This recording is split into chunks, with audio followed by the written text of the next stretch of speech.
రామన్నపేట రాష్ట్రంలో కాంగ్రెస్ ప్రభుత్వం ఏర్పడి 11 నెలలు అవుతున్న ఎన్నికల్లో ఇచ్చిన హామీలు అమలుకు నోచుకోలేదని బీఆర్ఎస్ రాష్ట్ర నాయకులు నల్లగాటి ప్రసన్నరాజ్ అన్నారు. శనివారం మండల కేంద్రంలోని రహదారి బంగ్లాలో ఏర్పాటు చేసిన విలేకరుల సమావేశంలో ఆయన మాట్లాడారు. కాంగ్రెస్ పార్టీ ఎన్నికల ముందు రైతులకు 2 లక్షల రుణమాఫీ, మహిళలకు 2,500 భరోసా, రైతు భరోసా, ఆసరా పెన్షన్లు పెంపు, కళ్యాణ లక్ష్మి నిరుద్యోగ భృతి ఇస్తామని చెప్పి ప్రజలకు నమ్మబలికి అధికారంలోకి వచ్చిన కాంగ్రెస్ అమలు చేయడంలో పూర్తిగా విఫలం చెందిందని విమర్శించారు. రామన్నపేటలో కాలుష్యకారక సిమెంట్ కంపెనీ ఏర్పడితే ప్రజలు జీవోత్సంగా మారే ప్రమాదం ఉందని అన్నారు. ఇది చాలా ఖండించదగ్గ విషయం. ఇప్పటికైనా మీరు కళ్ళు తెరిచి ప్రజలకు ఏదైతే హామీలు ఇచ్చారో అవి తూచా తప్పకుండా అమలు చేసే కార్యక్రమాలు తీసుకోండి తప్ప బీఆర్ఎస్ పార్టీని చూస్తేనే, బీఆర్ఎస్ పార్టీ జెండా కనబడితేనే వాళ్ళకి నిద్రలోంచి ఉరుకు పుడుతుంది, నిద్రలోంచి మొత్తం కూడా ఉలిక్కిపడి వేసే పరిస్థితి ఉంది. కాబట్టి ఇంకా మునిగిపోయింది లేదు. రాబోయే కాలంలో బీఆర్ఎస్ శక్తులు చాలా ప్రభుత్వం ఇచ్చిన హామీలని అమలు చేయాలని చెప్పేసి వీరోచితంగా పోరాడే రోజులు వస్తాయి.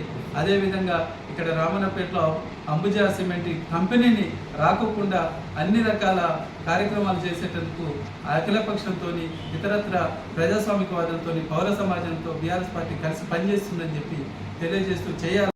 దాడి చేసిరనే పేరుతో బీఆర్ఎస్ నాయకుల మీద, బీఆర్ఎస్ పార్టీ అధినేతల మీద దారుణమైన కామెంట్ చేస్తూ ఇవాళ బీఆర్ఎస్ పార్టీ కుట్ర చేస్తుంది, మొత్తం కూడా ప్రజా వ్యతిరేక కార్యక్రమాలు చేస్తుందని చెప్పేసి మళ్ళీ పార్టీ మీదనే నిందలేసే కార్యక్రమాన్ని తీసుకుంటూ కేటీఆర్ గారిని ఇరికించే కుట్ర జరుగుతుంది. అంటే ప్రజల్లో వీళ్ళు ఇచ్చిన హామీలు అమలు చేసే ఉద్దేశం లేదు, డైవర్షన్ పాలిటిక్స్ చేస్తుంది.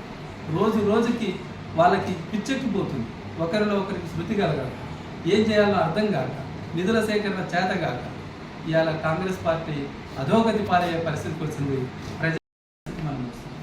అలాంటిది మన నల్గొండ జిల్లాని కేంద్రంగా చేసుకుంది. హైదరాబాద్కి కూతబేట దూరంలో ఉంటుంది, రామన్నపేట పట్టణానికి కూతబేట దూరంలో ఉన్నట్టు ఇలాంటి ప్రాంతాన్ని సెలెక్ట్ చేసి అదానికి అప్పనంగా అప్పచెప్పి ఇక్కడ ప్రజల జీవన పరిస్థితుల్ని మొత్తం మెరుగు చేయకపోవడం, మౌలిక వసతులు కల్పించకపోవడం, వాళ్ళ జీవన విధానాన్ని ధ్వంసం చేసేటందుకు కాంగ్రెస్ పార్టీ కంకణం కట్టుకుంది. దాంట్లో మంత్రులు, ఎమ్మెల్యేలు అందరూ కూడా భాగస్వామ్యం అయ్యారు. ఎవరి వాటాలు వాళ్ళకు ముట్టినాయి. దానికి ముందు రోజే, ఇక్కడికి రావడానికి ముందు రోజే 100 కోట్ల రూపాయలు సీఎం రేవంత్ రెడ్డికి స్కిల్ డెవలప్మెంట్ పేరుతో ఇచ్చిర్రు. అంటే దాని వెనకాల ఎన్ని వేల కోట్ల రూపాయలు చేతులు మారుతున్నాయో మనం అర్థం చేసుకోవచ్చు.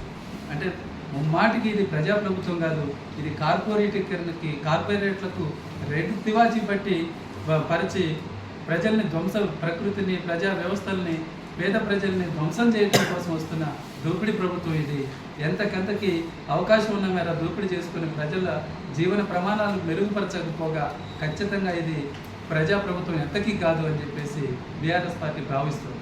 మీరు చూడండి, ఎక్కడ కూడా అక్కడ బీఆర్ఎస్ పార్టీ మన యాచారం ఏరియాలో